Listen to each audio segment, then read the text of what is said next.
ঠিক আহ, আছে। দুনিয়া জুড়েতে আমরা আলোচনা করতে চাই আফগানিস্তানে পাকিস্তানের কাপুরুষোচিত হামলা।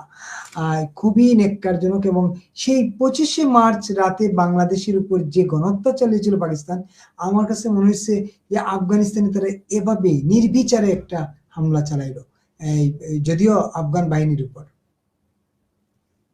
দেখেন, এটা এটা মনে হয় যে অনেক দিন ধরেই এই এই জিনিসটা চলতেছিল, একটা দীর্ঘ সময় পর্যন্ত কিন্তু একে অপরের সাথে কথার ফাইট করছে।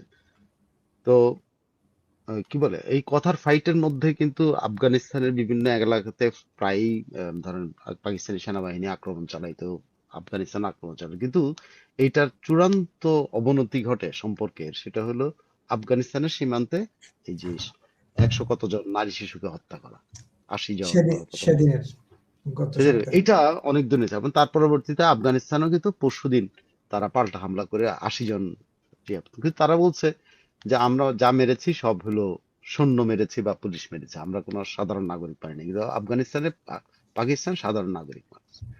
এখন আফগানিস্তান তো আপনি বললেনই যে আবার হামলা চালায়, তারা আবার 200 কত জনকে মেরে ফেলছে। তো সেখানে এখন টাগ অফ ওয়ার চলতেছে একে অপরের বিরুদ্ধে।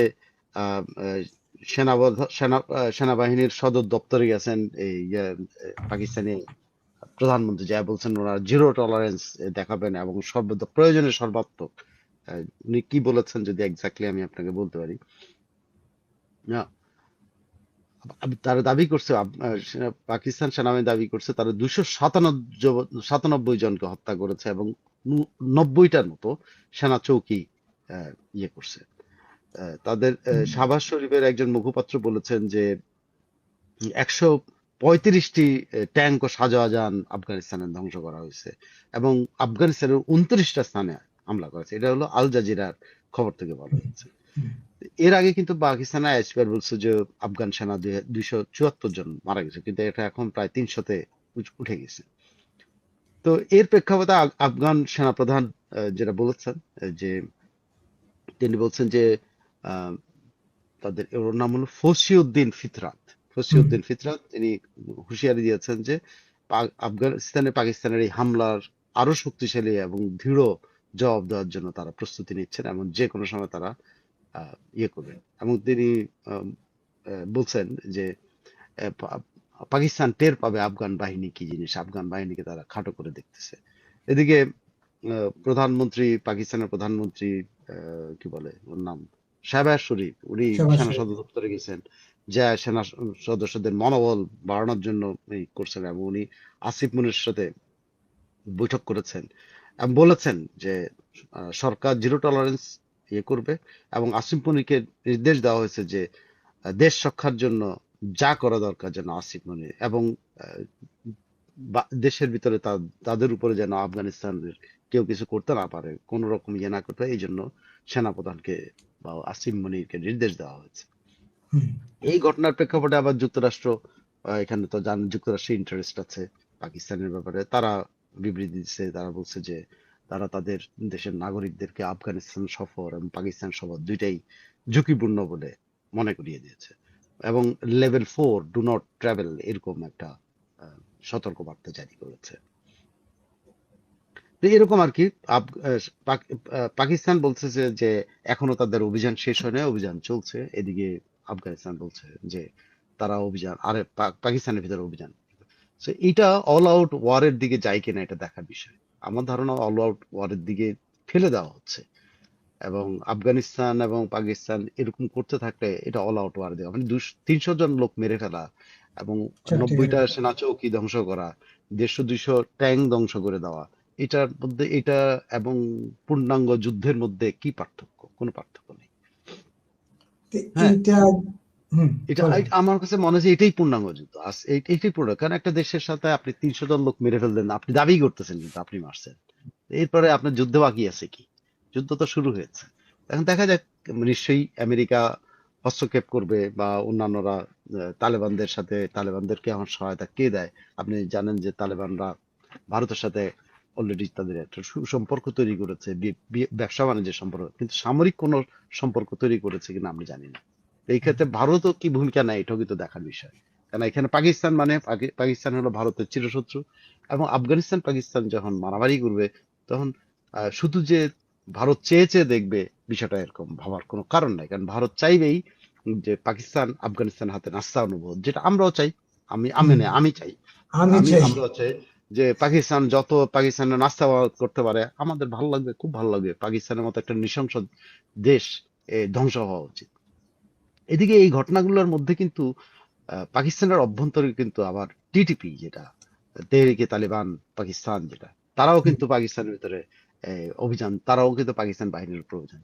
এরা বিভিন্ন অঞ্চলে এই যে খাইবার পাখতুন খোয়া এই এরিয়াতে তারা কিন্তু তাদের অভিযান শুরু করছে। ওদিকে আবার বালুচরাও কিন্তু ইয়ে করছে। এখন এটা শেষ পর্যন্ত অল আউট ওয়ারের দিকে যদি যায়, আমার ধারণা এখানে অনেক ইন্টারন্যাশনাল প্লেয়ার মার্কেটে আসবেন, বিশেষ করে আমেরিকা তো আসবেই। আমেরিকা যখন আসবে স্বাভাবিকভাবে ভারত আসবে, ভারত যখন আসবে স্বাভাবিকভাবে অন্যান্য দেশও আসবে। আবার পাকিস্তানের পক্ষে কিন্তু আফগানিস্তানের বিরুদ্ধে কিন্তু সৌদি আরব আসবে। সো এখানে একটা বড় ধরনের একটা যুদ্ধ হয়ে যায় কিনা, যদি হয় it will be interesting war. এই ওয়ারের মাধ্যমে পাকিস্তান খণ্ড হয় কিনা এটাই আমরা দেখছি। কারণ এখানে যদি আসলেই একটা দীর্ঘমেয়াদী, কারণ আফগানরা কিন্তু ছেড়ে দেওয়ার পাবলিক না, আফগানরা সারা জীবন কাউকে ছাড়ে নাই, হুম, আফগানরা ছেড়ে দেওয়ার পারে না।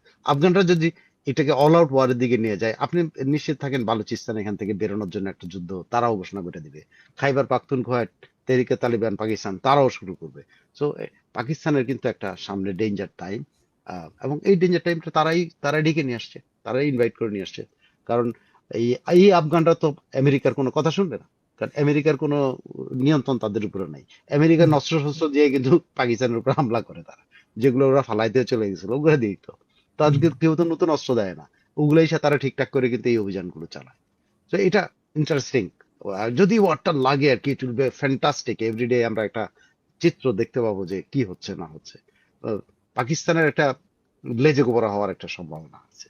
যা আবার যদি ইরান ঢুকে পড়ে এখানে, ইরানের আবার এখানে এই ব্যাপার আছে, ইরান যদি ঢুকে পড়ে দেখেন আবার আমেরিকা কিন্তু আবার পাকিস্তান থেকে আবার দূরে সরার চেষ্টা করবে।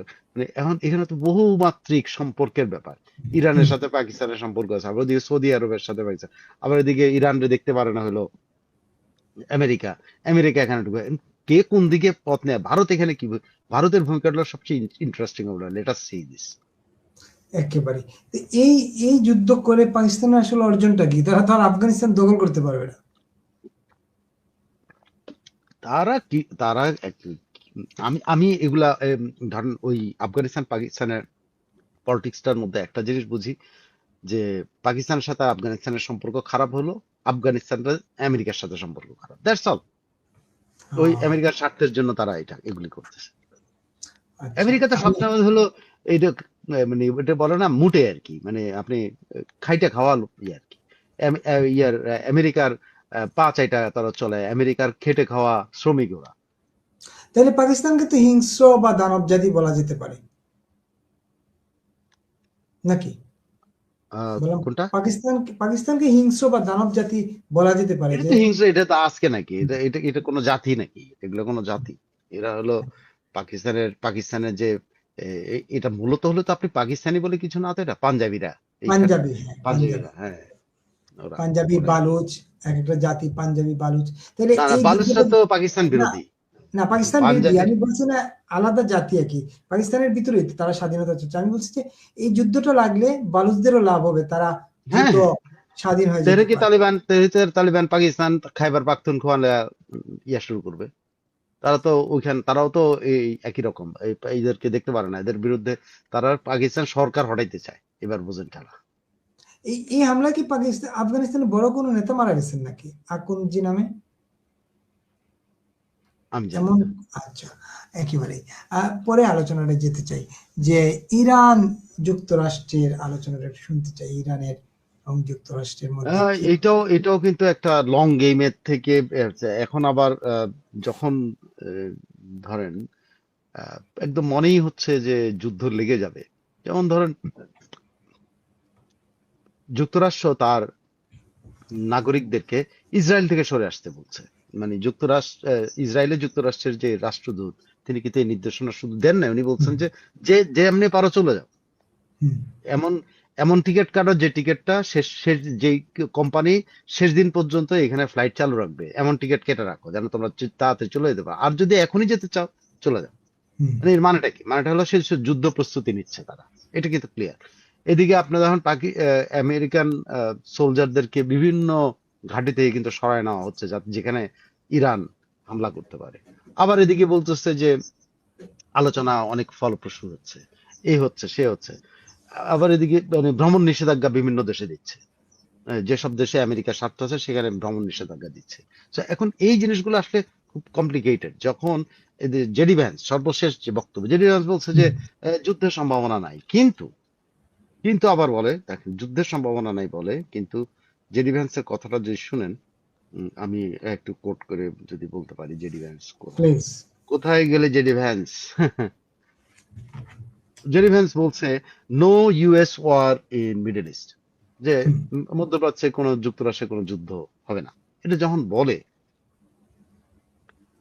এটা যখন বলে তখন আপনার তো মনে হয় না যে যুদ্ধ হচ্ছে না? কিন্তু আবার হুম, বলছে everything depends on what Iranians do and say. আবার বলছে যে এটা তবে সবকিছু নির্ভর করছে ইরানিয়ানরা কি বলে।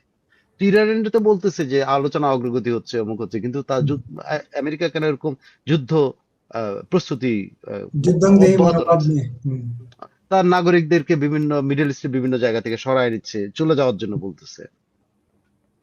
উনি হুম, ওনার কোট করি, ও quote JD Vance vice president, US won't enter a prolonged middle east war even if it strikes Iran, preferring diplomacy but saying outcomes depend on Iranian action and statements. তারা দীর্ঘমেয়াদী যুদ্ধে যাবে না, কিন্তু একটা ছোটখাটো মেয়াদী যুদ্ধে যাওয়ার জন্য তারা প্রস্তুত আছে। এবং এটা ডিপেন্ড করছে এই যুদ্ধটা হবে কিনা হলো ইরানের উপরে নির্ভর করছে। তার বক্তব্য হলো the idea that we are going to be in Middle Eastern war for years with no end in sight, there is no chance that will happen. যে বলছে তা যে আইডিয়াটা বলা হচ্ছে আমরা দীর্ঘমেয়াদী একটা যুদ্ধে মিডল ইস্টে ঢুকে পড়বো বছর বছর ব্যাপী, এটা এটা এটা বাস্তব না, এটা হবে না। বাট সে বলছে যে ডিপ্লোম্যাটিক অপশনস আছে, এখন পর্যন্ত আছে, এখন পর্যন্ত আছে, কিন্তু তারা কিন্তু ওই যে উড়িয়ে দিচ্ছে না। মিডল ইস্ট ওয়ার হবে না, কিন্তু ইরানে আক্রমণ করবে না, এটা কিন্তু তারা বলছে। আচ্ছা। তো দুই দুই ধরনের। এদিকে ইরান বলতেছে যে আমরা তো অনেকটুকু পর্যন্ত এগিয়ে গিয়েছে, আগতি গেছি। বলতেছে তাদের যে উইটকফ বলতেছে, জারেশ কুশনার বলছে, কিন্তু তাদের প্রেসিডেন্ট বলতেছে তারা প্রস্তুতি নিচ্ছে, জেডি ভ্যান্স বলতেছে এদিকে তাদের সবচেয়ে গুরুত্বপূর্ণ রাষ্ট্রদূত যেটা ইসরায়েলে আমেরিকান রাষ্ট্র, সে হাকাবি, সে বলতেছে তার এমবাসি স্টাফদেরকে চলে যাও যত তাড়াতাড়ি পারো, তো যারা যারা নিরাপত্তা ফিল করে না চলে যাও চলে যাও, এবং যারা যারা থাকতে পারো থাকো, কিন্তু এমন টিকিট কাটবা, এমন কোম্পানির টিকিট কাটবা, এমন এয়ারলাইন্সের টিকিট কাটবা যে এয়ারলাইন্স শেষ দিন পর্যন্ত ফ্লাই করবে। তো এইসব কথাগুলি কন্ট্রাডিকশন, আমি জানি না, তবে কিছু একটা তো আমার মনে হয় যে কোনো একটা বড় অ্যাকশনে কিন্তু আমেরিকা ইনভলভ হবে।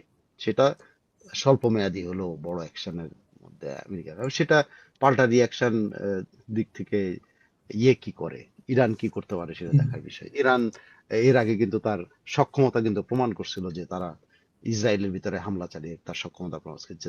তারা ইচ্ছা করলে আয়রন ডোমও তারা মানে ইসরায়েলের যে আকাশ হুম। প্রতিরক্ষা ব্যবস্থা, সেই প্রতিরক্ষা ব্যবস্থা তারা কিন্তু ভেঙে দিতে পারে। So it depends. আমি জানি না মানে দৃষ্টি কোন দিকে নিচ্ছে, কারণ দুই ধরনের কথা আমেরিকা থেকে চালু হচ্ছে। যদিও ইরান বারবার বলতেছে যে আমরা কিন্তু মানে অনেক দূর এগিয়েছে, আমরা কিন্তু এখন ব্রেকথ্রোর জায়গাতে আছি ডিপ্লোম্যাটিক। একেবারে, একেবারে অনেক কমেন্ট আসছে। পার্থ লিখছেন, মিরাজদা, ভারত কখনোই $400 দিতে পারে না কারণ তারা রাশিয়ার সাথে চুক্তিবদ্ধ। $400, $400 না, sorry S 400, four hundred, sorry S S four four hundred hundred আচ্ছা, আমি এটা ডলার মনে করছিলাম। S-400, সরি সরি, S-400 দিতে পারে না। S-400 শুধু নিজের দেশের ডিফেন্স হিসেবে ব্যবহার করতে পারে ভারত। আচ্ছা, এই যে S-400 যুদ্ধ বিমান যেটা, তাই তো? একেবারে। তারপরে আরেকজন লিখছেন, পাকিস্তানের এবার সলিল সমাধি হবে, দত্ত সরকার। আর না, বালুচরা কিন্তু, এস 400 হলো এয়ার ডিফেন্স সিস্টেম, খুব সম্ভবত যুদ্ধ বিমান না, এয়ার ডিফেন্স সিস্টেম আমি যতটুকু মনে করি। আচ্ছা যাক, আমি এ ব্যাপারে অজ্ঞ। এটা পার্থ রয় যদি একটু ক্লিয়ার করেন তাহলে ভালো। আমার আমার ধারণা এস 400 হলো এটা ডিফেন্স সিস্টেম। হ্যাঁ, একদম। আর সাইফুল ভাই, চীনও বলেছে ইরান থেকে তাদের জনগণকে দেশে চলে আসতে। কামরুল হাসান হ্যাঁ, লিখছেন। হ্যাঁ, হুম, হ্যাঁ, হ্যাঁ, এরকম ঘটছে অনেক দেশেই বলছে। একেবারে তার মানে একটা যুদ্ধ যুদ্ধ ভাব তৈরি হয়ে গেছে, এইটা পরিষ্কার। আর যুদ্ধ যে, হবে না, যুদ্ধের প্রস্তুতি আছে আর কি। হ্যাঁ, প্রস্তুতি আছে, যে কোনো সময় যে কেউ হামলা চালাইতে পারে, এবং সেক্ষেত্রে তো না, যে কেউ ইসরায়েল, ইরান আগ বাড়িয়ে হামলা না আমি চালাবে। এটাই বলছি, এক্ষেত্রে তো যুক্তরাষ্ট্র মানে ইসরায়েল আগে ইয়ে করতে পারে, হ্যাঁ, যুক্তরাষ্ট্রের তরফে না, ওরাই এটা হবে। করবে। ইরান কেন করতে যাবে? ইরান কখনোই আগ বাড়ায় কেন যুদ্ধ লাগে? এয়ার ইরান ডিফেন্স উপর সিস্টেম, যুদ্ধ থ্যাংক ইউ। চাপায়। Air defence system S-400, thank you, thank you. Air defence system আপনারটাই ঠিক, আপনি এয়ার ডিফেন্স সিস্টেমের কথা বলছেন। হুম। আমি আই ডোন্ট নো, আমি জানতাম না। Thank you. এবং আরেকজন বলছেন যে কি জানি, আফগানিস্তানে কে অলরেডি, এটা তো আমরা আলাপ করলাম মিনাল কান্তি। ইহুদিদের নিজেদের মধ্যে নিজেরা কোনোদিন মারামারি করতে দেখেছেন? একটা উদাহরণ দেখান। মোহাম্মদ আতিকুল্লাহ, এটা তো একটা ভালো কথা বলছেন। আসলে তো আরো রণতরী পাঠাচ্ছে আমেরিকা, যুদ্ধ হতে পারে। হ্যাঁ, মোহাম্মদ উসমান গনি লিখছেন। আচ্ছা, আর পার্থ লিখছেন তালেবানের একজন শীর্ষ নেতার মৃত্যুর দাবি করেছে পাকিস্তান, আর কি খবর দেখলাম। আচ্ছা, হ্যাঁ, নরেন্দ্র মোদী দেশে ফিরে গেছেন অলরেডি ইসরায়েল থেকে, একদম। তারপর আরেকটা পড়ি। আচ্ছা, আমিন ভাই, আমিন স্যার, পাকিস্তান আর সৌদি আরবের না চুক্তি হয়েছিল একসঙ্গে একজনকে হামলা করলে আরেকজন যুদ্ধে ঝাঁপিয়ে পড়বে, তার সেই চুক্তি কি হলো? দেখা যাক। তবে আমাকে কেউ স্যার বলেন না, প্লিজ, প্লিজ, প্লিজ। আমি স্যার না, আমি স্যার হওয়ার যোগ্যতা নাই। আমার জীবনের একটা স্বপ্ন ছিল মাস্টারি করব, সেটা হয় নাই। মাস্টারি করার মতো। হয়তো এরা দর্শকরা জেনে ফেলছেন কোনোভাবে তার আধ্যাত্মিক ইয়েতে, যে আপনি হয়তো কোনো সে মাস্টারি করার আকাঙ্ক্ষা পোষণ করছেন না, এই না, জন্য। আরে ভাই, মার খাইছি আমি। আমি যখন দেশে প্রথম এসে, আমাকে মানে ক্লাস 7-এ ভর্তি করা হয়, বুঝছেন? ক্লাস 7-এ আমি হুম, ভর্তি হয়েছি স্কুলে। তো এটা ব্যক্তিগত ইয়া বলি। তো আমার স্যার জিজ্ঞেস করছে, তুই বড় হলে কি হবি এটা বল, জিজ্ঞেস করছে, দাঁড় করে আমার ক্লাস টিচার। আমার খুব সম্মান আছে, বদিউল আলম স্যার। হ্যাঁ, জিজ্ঞেস করছে এরকম। খুব খুব মাই ডিয়ার, খুব ইয়ে করতো। তো ওই প্রথম কয়েকদিনের মধ্যে আর কি। তো যেদিন আমার এটা জিজ্ঞেস করে, সেদিনটা আমার সারা জীবন মনে থাকছে। কেন এটা বলি হুম, হচ্ছে, আমি বলছিলাম, স্যার আমি প্রাইমারি স্কুলের মাস্টার হবো।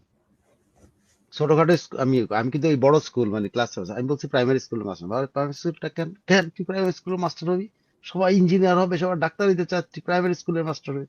আমি বললাম, স্যার আমি তো যে যে স্কুলে পড়ছিলাম, ওই প্রাইমারি স্কুলের টিচার তো অনেক, মানে আমি যে স্কুলে পড়ছি আর কি, ইন্দোনেশিয়াতে, সেখানে তো আমাদের একজন টিচার ছিলেন। সে অনেক ক্লাস টাস নিত, এবং তার এই যে কি শান শৌকত দেখা সবসময় আমার সব মানে এরকম একটা কিছু আমার জীবনে হওয়ার মতো আমার খুব, মানে এরকম, হ্যাঁ, যে সে তারা দেখতে এরকম, যে সে সবার কাছে সে সম্মানীয়, এরকম মানে আমার কাছে একটা স্বপ্নের মতো মনে হতো, এরকম একটা কিছু হওয়া যায় কিনা। এটা হুম, চেয়ারে বসে থাকে, মাঝে মধ্যে উঠে দাঁড়ায়, ইয়াতে লেখে, এরকম বিশাল ব্যাস।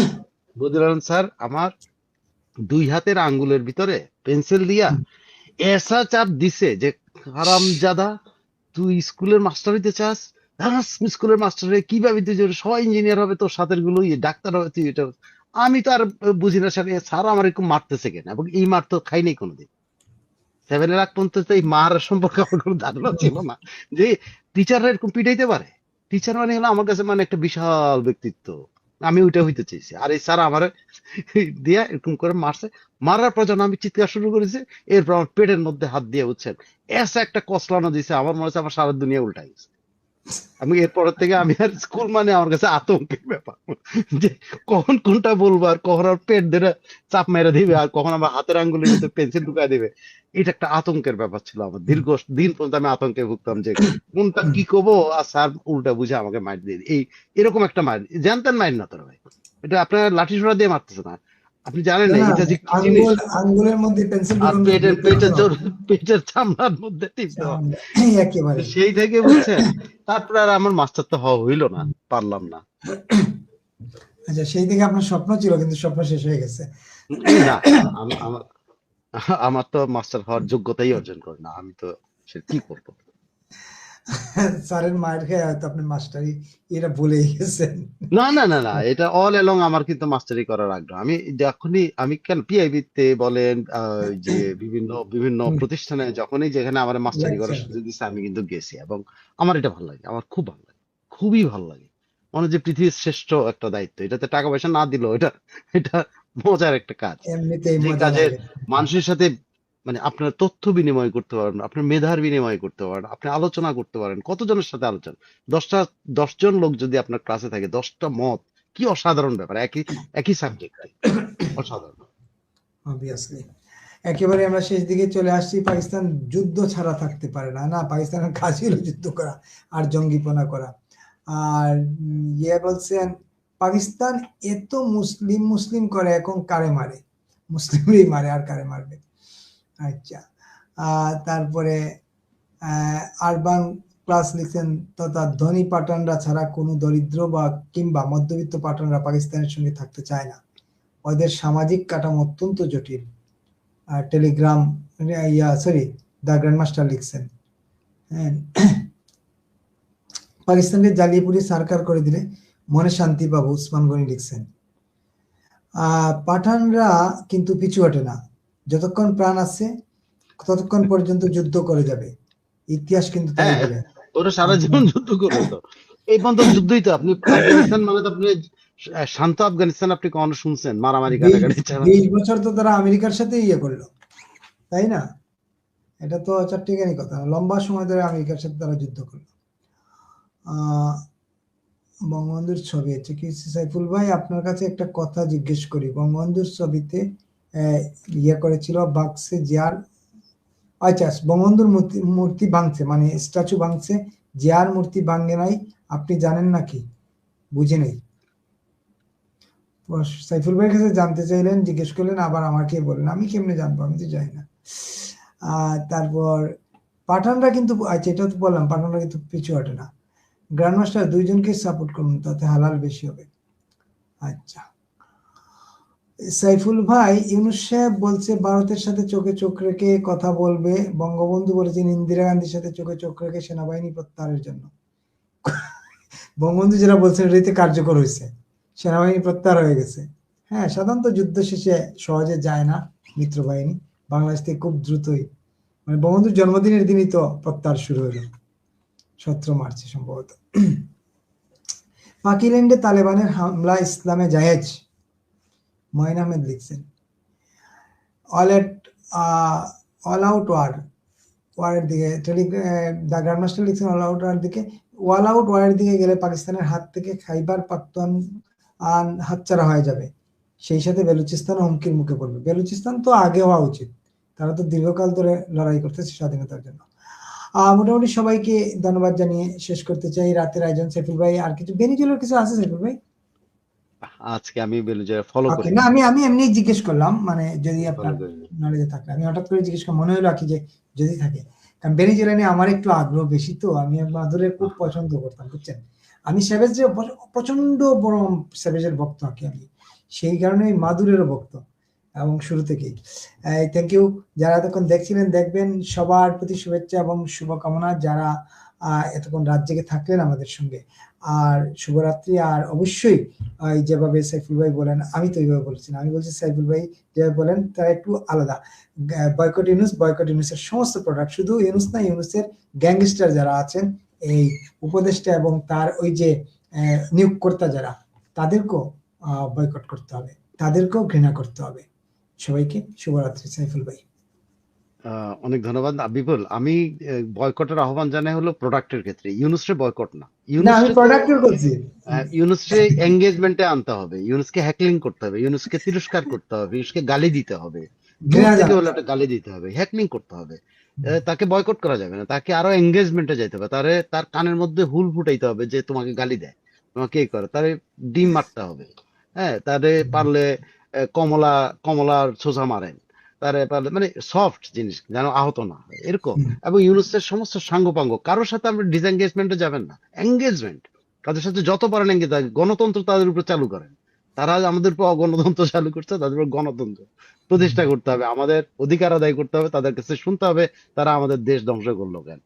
তো দিস ইজ মাই, আমি কিন্তু এদেরকে ইউনুসের প্রোডাক্ট গুলি বয়কট করেন, ঘৃণা প্রকাশ করেন। আর যথারীতি একটা আবেদন আবার বলতেছি, আর একটু আলোচনায় নিয়ে আসেন প্লিজ সবাই মিলে, যে আমরা 71 সালে মুক্তিযুদ্ধের পরে আমরা রাজাকার আল বদর আল শামসের বিচার করতে পারিনি। তাদেরকে আমরা কিছু করতে পারি না, যে কারণে তারা এখন তাদের বীজ এতভাবে উৎপাদন করছে যেটা এখন আমাদের দেশে বসে আমাদেরকে ছড়িয়ে ঘোরাচ্ছে। সো হুম, এদেরকে এখন থেকে অ্যাটলিস্ট আমরা যেটা পারি, জুলাইয়ের যে জঙ্গিগুলো আছে এদেরকে চিহ্নিত করে এবং এদেরকে আমরা সেকেন্ড ক্লাস নাগরিক হিসেবে আহ, মানে সরকারকে বাধ্য করতে হবে যে এদেরকে সেকেন্ড ক্লাস নাগরিক, অ্যাটলিস্ট এই শাস্তিটা দেওয়া হোক, তার রাষ্ট্রের কোনো সুবিধা নিয়ে যেন তারা আবার মাথা চাড়া দিয়ে উঠতে না পারে। এদেরকে চিহ্নিত করতে হবে। অনেক ধন্যবাদ, সবাই ভালো একেবারে থাকবেন। আগের অনুষ্ঠানে একটা আবেদন জানিয়েছিলেন বখতিয়ার মুন্না। ওনার আবেদনটা আমি একটু স্মরণ করে দিই। আগের অনুষ্ঠানে জানিয়েছিলেন, এখন অবশ্য নেই। উনি বলছেন যে এবার যে ঈদের ফিতরা দিবেন বা সদকা দিবেন, আপনার আশপাশে যারা একেবারেই ক্ষতিগ্রস্ত, এই রাজনৈতিক প্রতিহিংসার শিকার হয়ে দরিদ্র মানুষ যারা, যারা আসলে চলতে পারতেছেন না, এই মাদ্রাসা বা লিল্লা বোর্ডিং এ না দিয়ে, একটু আগে মিলন মজুমদারও লিখছেন, that's Lal good idea, really একটু গুড আইডিয়া। এইটা এইটা আপনার এই আশপাশের দরিদ্রদের দেন। যার দরিদ্র ঠিক বলবো না, আশপাশে ক্ষতিগ্রস্তদের দেন, দরিদ্র আমি ঠিক বলবো না, যারা এই রাজনৈতিক প্রতিহিংসার শিকার হয়ে ক্ষতিগ্রস্ত হয়েছেন, তাদের পাশে দাঁড়ান, তাদেরকে দেন, সহযোগিতা করেন, এই আহ্বানটুকু থাকলো। এটা আগে অনুষ্ঠানে বক্তের মুন্না জানিয়েছিলেন আহ্বানটা সাইফুল ভাইকে, মানে সাইফুল ভাইয়ের দৃষ্টি আকর্ষণ করেছিলেন, আমি আসলে তখন ভুলে আমি খেয়াল গেছিলাম। করেছিলাম। আমিও ভুলে গেছিলাম, আমি এমনি স্ক্রিনে দেখাইছি, বাট আমি ভুলে গেছিলাম আপনাকে বলতে, যে উনি আপনাকে অনুরোধ জানিয়েছেন যে সাইফুল ভাই এটা যদি একটু আপনি বলেন সবাইকে, তাইলে সবাই অবশ্যই। ইয়ে করবে আর কি, সবাই এই কাজটুকু করেন। আমরা জানি আমাদের আশপাশে বহু মানুষ ক্ষতিগ্রস্ত, তাদেরকে আপনারা সহযোগিতা করেন। শুভরাত্রি, ভালো থাকবেন, নিরাপদ থাকবেন, সাবধানে থাকবেন।